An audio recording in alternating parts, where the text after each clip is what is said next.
When you hear the word loofah, you might think of this, a product you'd use in the bath or the shower. But did you realize that this loofah started like this? It grows on a vine and in a farm.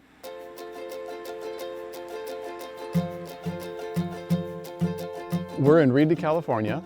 We're east of Reedley on Highway 180 before you go up to the mountains. And this is our Luffa Farm.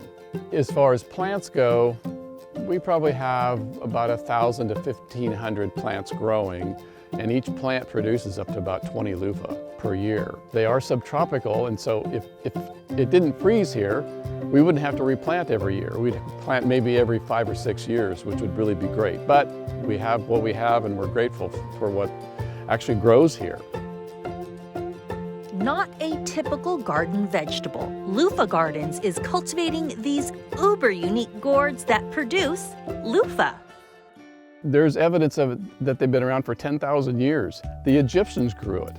I mean, the botanical name is Luffa aegyptiaca, is what we grow. And that's actually a variety that was developed in ancient Egypt. They're on a vine like a cucumber.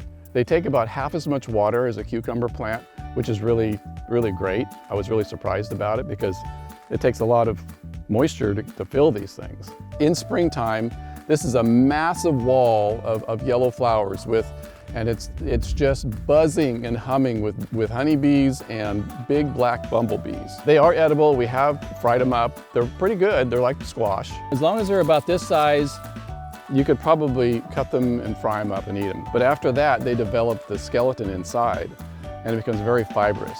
And my cows won't even eat them. They'll chew them a little bit and spit them out. And on this farm, it's what's on the inside that counts. When they're yellowish, you can tell because they've lost all the weight.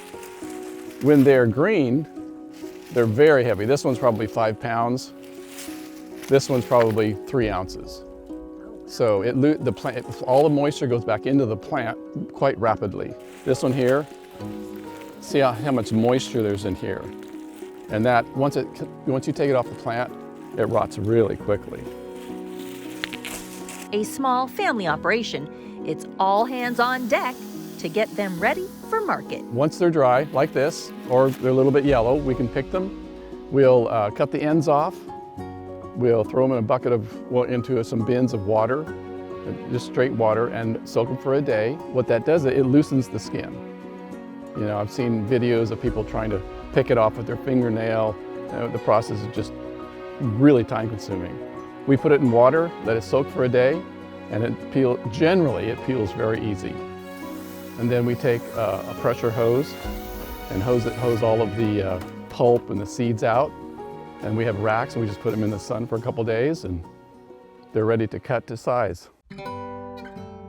It's their fibrous interior that makes for a good scrubbing sponge and can provide consumers with an aha moment. They normally think it's like corn or bread, and then they get to it and they're like, what is this? And then we explain what a loofah is, and then they are always like, is it a sea sponge? I'm like, no, we don't grow them. Like, we grow them on a vine, but we're not like farming animals. So we cut them down per size for body sponges, or we make our own loofah soap. There's some that are softer for face, and there's some that are a little bit more abrasive that we use for dishes. I'm gonna have to try this on my dishes because I hate that sponge smell. And yeah, then, and then it gets on your hands. Yeah.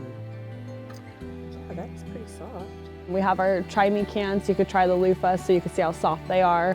A lot of loofahs that you get, they're imported and they're fumigated very, very hard, but our loofahs soften up, and that's kind of our whole niche. The loofahs are still pretty soft on their own just because the variety that we grow is soft. However, once they get wet, it's like butter. So we have to have the try me can so people can feel it. And then people are shocked sometimes because they don't realize that it's wet, or they think it's alive because, again, they think it's like the sea sponge. I'm like, no, it's just the product wet. The curiosity is piqued and we get to tell them all about loofahs, and 95% of people don't know about earth-grown loofahs. They all think it's a sea sponge. Our loofahs they become very soft, but they're extremely durable.